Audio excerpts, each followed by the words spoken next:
नमस्कार दोस्तों, स्वागत है आपका आज के मुख्य समाचारों में। यहां पर आपको देखने को मिलेंगे आज की तमाम बड़ी खबरें मुख्य समाचार ब्रेकिंग न्यूज अपडेट्स के रूप में। चलिए दोस्तों, जान लेते हैं आज की पहली बड़ी खबर। राष्ट्रपति द्रौपदी मुर्मू ने भारतीय न्याय संहिता, भारतीय नागरिक सुरक्षा संहिता और भारतीय साक्ष्य बिल को दे दी मंजूरी। जी हां दोस्तों, संसद के शीतकालीन सत्र में हाल ही में पारित हुए 3 संशोधित आपराधिक कानून विधेयकों को सोमवार को राष्ट्रपति द्रौपदी मुर्मू ने मंजूरी दे दी। इससे भारतीय न्याय संहिता, भारतीय नागरिक सुरक्षा संहिता और भारतीय साक्ष्य बिल के अब कानून बनने का रास्ता साफ हो गया है। अब भारतीय दंड संहिता यानी कि आईपीसी को भारतीय न्याय द्वितीय संहिता से, दंड प्रक्रिया संहिता सीआरपीसी को भारतीय नागरिक सुरक्षा द्वितीय संहिता से और भारतीय साक्ष्य अधिनियम को भारतीय साक्ष्य द्वितीय संहिता से बदला जाएगा। इन विधेयकों को संसद के शीतकालीन सत्र के दौरान लोकसभा ने 20 दिसंबर को और राज्यसभा ने 21 दिसंबर को पारित कर दिया था। इसके बाद दोस्तों अगली बड़ी खबर, इंडिया गठबंधन की बैठक के बाद पहली बार बोले नीतीश कुमार, नाराजगी पर दिया यह जवाब। जी हां दोस्तों, बिहार के मुख्यमंत्री नीतीश कुमार ने सोमवार को उन अटकलों को खारिज कर दिया कि पिछले हफ्ते दिल्ली में विपक्षी इंडिया गठबंधन की बैठक यानी कि इंडिया अलायंस मीटिंग में कांग्रेस अध्यक्ष मल्लिकार्जुन खड़गे को प्रधानमंत्री पद का चेहरा बनाने का सुझाव और उन्हें गठबंधन का संयोजन नहीं बनाए जाने के कारण उन्हें मायूसी हुई और वे इसको लेकर नाराज हैं। भाजपा के विरोध में विपक्षी दलों को एकजुट करने की पहल करने वाले जदयू नेता ने सोमवार को कहा कि मुझे कोई मायूसी नहीं है, कोई नाराजगी नहीं है। इसके बाद दोस्तों अगली बड़ी खबर, कोविड के नए वेरिएंट JN.1 से कर्नाटक में 3 लोगों की मौत, केरल में फिर फूटा कोरोना बम। जी हां दोस्तों, कोरोना वायरस ने एक बार फिर से दस्तक दे दी है। इस बार कोरोना का नया वेरिएंट JN.1 मुश्किलें बढ़ा रहा है। भारत में भी इसके मामले लगातार सामने आ रहे हैं। सोमवार को कर्नाटक में जहां 34 मामले दर्ज किए गए तो वहीं 3 मरीजों की मौत भी हुई। उधर दोस्तों केरल में कोरोना विस्फोट हुआ है। प्रदेश में एक दिन में 115 नए मामले सामने आए हैं। कर्नाटक के स्वास्थ्य और परिवार कल्याण सेवा विभाग के मुताबिक प्रदेश में JN.1 वेरिएंट के कुल 34 मामलों का पता चला है। इनमें से 20 मामले बेंगलुरु में, 4 मामले मैसूरू, 3 मामले मांड्या में और एक मामला रामनगर, बेंगलुरु ग्रामीण, कोंडुलु और चामराजानगरा से सामने आया है। दोस्तों नए वेरिएंट JN.1 के चलते इन मरीजों में 3 लोगों की मौत भी हो गई है।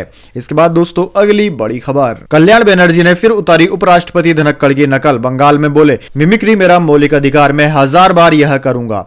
जी हां दोस्तों, तृणमूल कांग्रेस के सांसद कल्याण बनर्जी ने एक बार फिर उपराष्ट्रपति जगदीप धनखड़ की नकल उतारी। मीडिया रिपोर्ट्स के मुताबिक पश्चिम बंगाल में रविवार को एक सभा में अपने संबोधन के दौरान बनर्जी ने उपराष्ट्रपति का दोबारा मजाक उड़ाया। बंगला में बोलते हुए बनर्जी ने कहा कि वह मिमिक्री करते रहेंगे, यह एक आर्ट है, अगर जरूरत पड़ी तो वह ऐसा 1000 बार भी करेंगे। कल्याण बनर्जी ने कहा कि मेरे पास अपने विचार व्यक्त करने के सभी मौलिक अधिकार हैं, आप मुझे मार सकते हैं लेकिन मैं पीछे नहीं हटूंगा, मैं लड़ना जारी रखूंगा। वहीं दोस्तों आपकी जानकारी के लिए बता दें, पश्चिम बंगाल में सभा को संबोधित करते हुए बनर्जी ने आगे कहा कि मेरा किसी को ठेस पहुंचाने का कोई इरादा नहीं है। हालांकि मेरा एक सवाल है, क्या वह सच में राज्यसभा में ऐसा व्यवहार करते हैं? मिमिक्री एक आर्ट है और यह 2014 और 2019 के बीच लोकसभा में पीएम द्वारा भी की गई थी।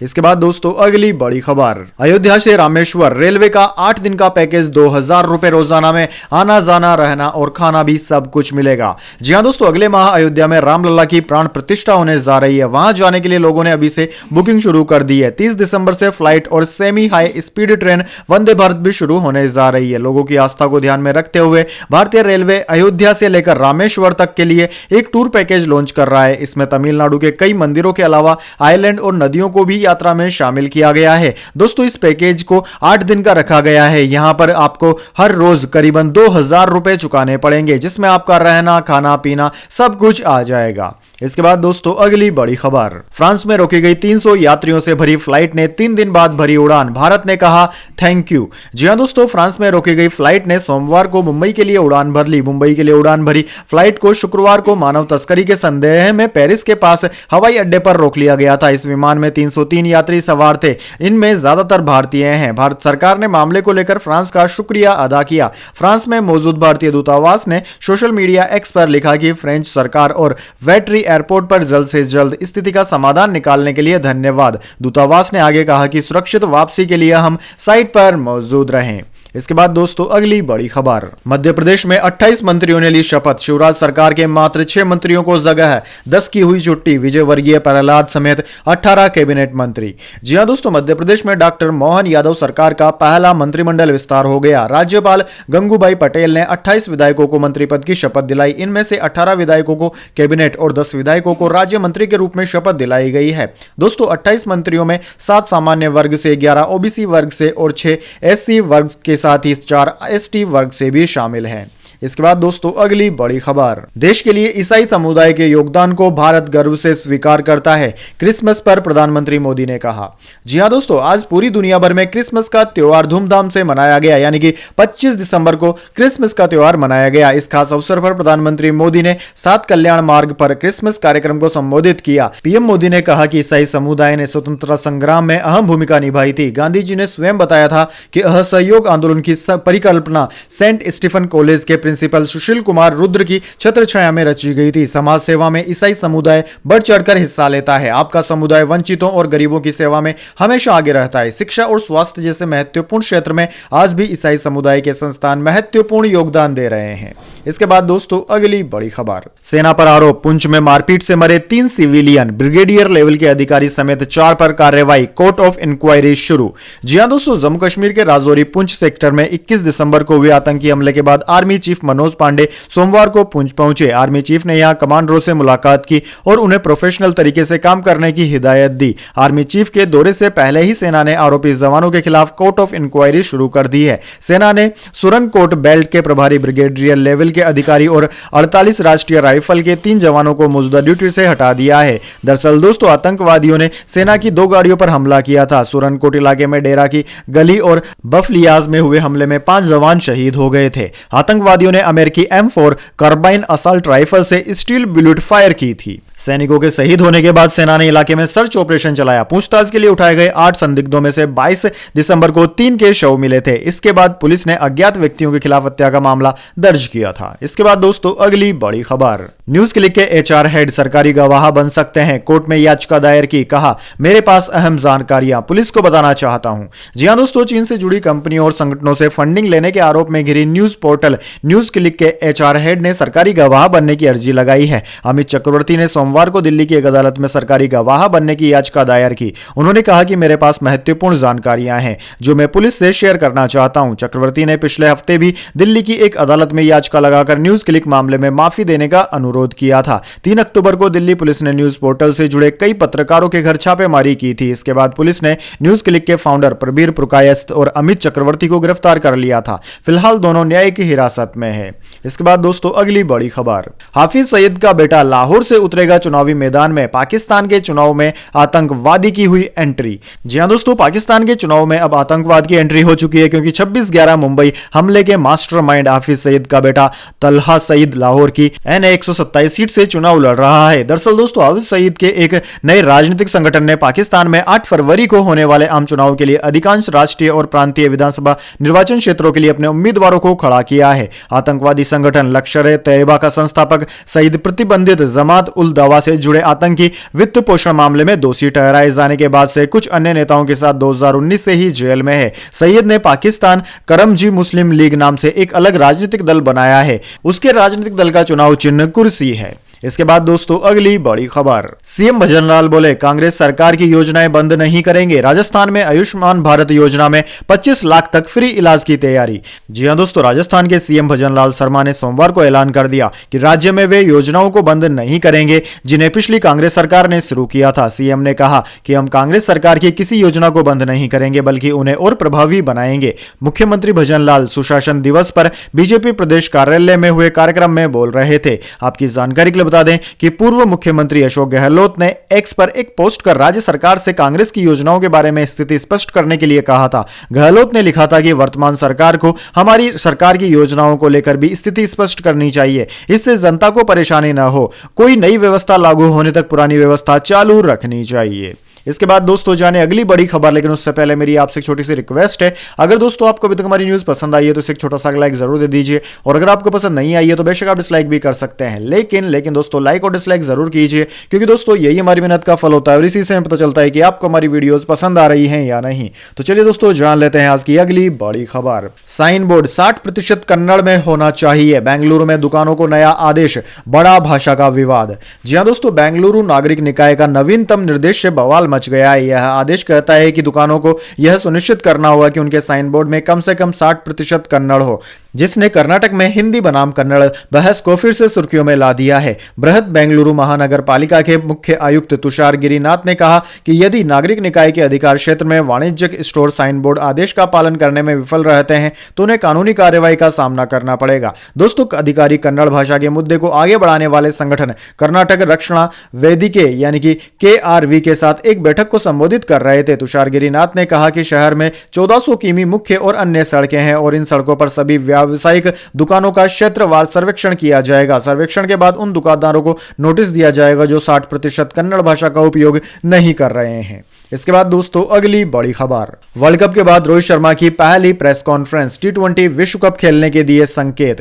जी हां दोस्तों, रोहित शर्मा भारतीय कप्तान के रूप में दक्षिण अफ्रीका में खेली जाने वाली 2 मैचों की टेस्ट सीरीज के लिए मौजूद हैं। 26 दिसंबर से शुरू होने वाली टेस्ट सीरीज से पहले भारतीय कप्तान ने प्रेस कॉन्फ्रेंस की, जिसमें उन्होंने अगले साल खेले जाने वाले T20 वर्ल्ड कप 2024 में खेलने को लेकर संकेत दिए हैं। इससे पहले आई तमाम मीडिया रिपोर्ट्स में दावा किया जा रहा था कि Rohit Sharma T20 world cup में भारतीय टीम का हिस्सा नहीं होंगे। प्रेस कॉन्फ्रेंस में रोहित शर्मा ने कहा कि मेरे सामने जो भी है मैं उसे खेलने के लिए देख रहा हूं। रोहित शर्मा की इस बात से कहीं ना कहीं यह स्थिति साफ हो रही है कि 2024 में खेले जाने वाले T20 विश्व कप में खेल सकते हैं। हालांकि अभी इसको लेकर किसी भी तरह की कोई आधिकारिक जानकारी नहीं दी गई है। अब देखना दिलचस्प होगा कि क्या रोहित शर्मा 2024 का T20 वर्ल्ड कप खेलते हैं या नहीं। इसके बाद दोस्तों अगली बड़ी खबर, स्मॉल कैप फंड ने 1 लाख रुपए को 1.5 लाख बनाया, लार्ज कैप में भी मिला 31% रिटर्न। एक साल में सेंसेक्स 10,000 पॉइंट चढ़ा। जी हां दोस्तों, इस साल स्मॉल कैप म्यूचुअल फंड ने 55,000 से ज्यादा का रिटर्न दिया है। यानी कि साल की शुरुआत में जिसने स्मॉल कैप फंड में 1 लाख रुपए निवेश किए, उनका इन्वेस्टमेंट बढ़कर करीब 1.5 लाख रुपए हो गया है। वहीं मिड कैप ने 45% से ज्यादा, मल्टी कैप ने 40% से ज्यादा, फ्लेक्सी कैप ने करीब 40% और लार्ज कैप ने 30% से ज्यादा का रिटर्न दिया है। वहीं इसकी तुलना अगर हम सेंसेक्स से करते हैं तो दोस्तों इस साल इसमें 16% से ज्यादा की तेजी देखने को मिली। साल की शुरुआत में सेंसेक्स 61,000 के स्तर पर था, जो कि अब 71,000 के स्तर पर आ गया है। यानी कि एक साल में सेंसेक्स 10,000 पॉइंट से ज्यादा चढ़ा। इसके बाद दोस्तों अगली बड़ी खबर, हमास पर पानी से कहर बरपाएगा इजराइल, तबाह हो सकता है पूरा गाजा, यूएन की बढ़ गई है टेंशन।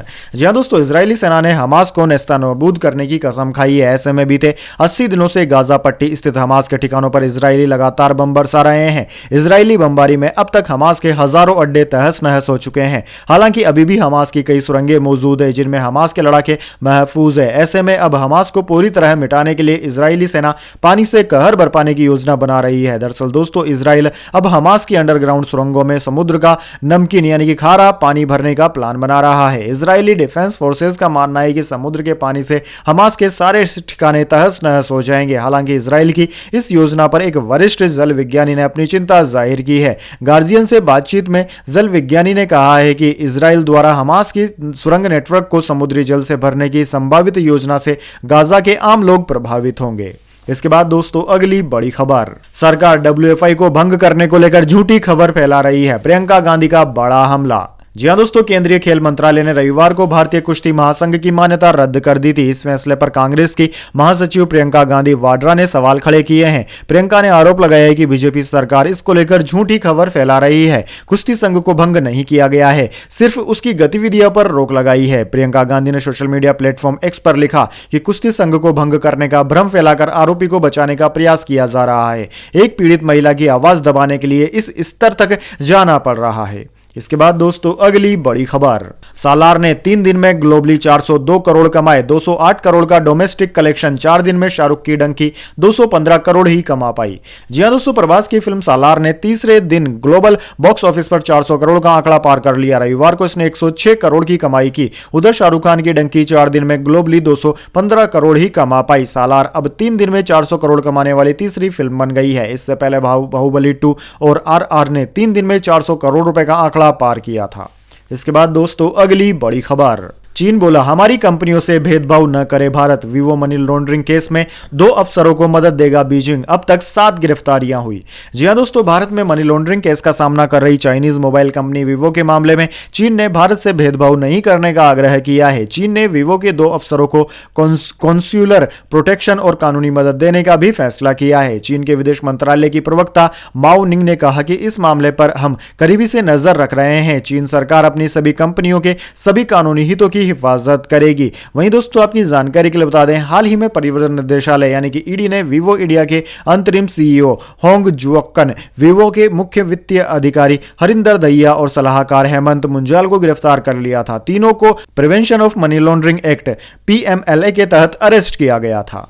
इसके बाद दोस्तों अगली बड़ी खबर, ब्रजभूषण शरण सिंह के समर्थन में लगे दबदबा वाले होर्डिंग पोस्टर हटे, समर्थक भी दिखे निराश। जी हां दोस्तों, भारतीय कुश्ती महासंघ की निवर्तमान संस्था को निलंबित किए जाने के बाद भारतीय जनता पार्टी के सांसद ब्रजभूषण शरण सिंह के समर्थकों में निराशा छा गई और उनके समर्थन में लगाए गए दबदबा वाले पोस्टर व होर्डिंग हटा दिए गए हैं। दबदबा का दावा कर खुशियां मनाने वाले ब्रजभूषण के समर्थकों की आवाज उस समय कमजोर पड़ गई जब खेल मंत्रालय ने भारतीय कुश्ती महासंघ की नवनिर्वाचित संस्था को निलंबित कर दिया और व्यवस्था संचालन के लिए इंडियन ओलंपिक एसोसिएशन को नई संस्था गठित करने का निर्देश दिया। दरअसल दोस्तों, सरकार के इस फैसले के बाद जगह जगह लगाए गए दबदबा वाले पोस्टर और होर्डिंग्स उतारे जाने लगे। 4 पहिया वाहनों से भी दबदबा वाला स्टिकर हटा दिया गया है। भारतीय कुश्ती महासंघ के पूर्व अध्यक्ष ब्रजभूषण शरण सिंह ने रविवार को दिल्ली में कहा था कि उन्होंने इस खेल से संन्यास ले लिया है क्योंकि उनके पास कई अन्य जिम्मेदारियां हैं, जिनमें अगले साल होने वाला लोकसभा चुनाव भी शामिल है।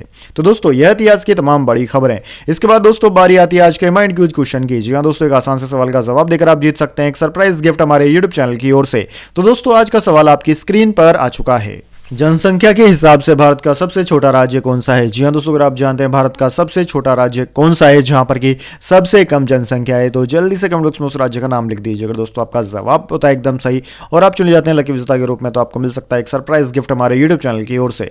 तो दोस्तों जल्दी से अपना उत्तर कमेंट बॉक्स में लिख दीजिए, वीडियो को लाइक कर लीजिए और चैनल को सब्सक्राइब करके बेल आइकन भी दबा लीजिए। धन्यवाद। वंदे मातरम। जय हिंद, जय भारत।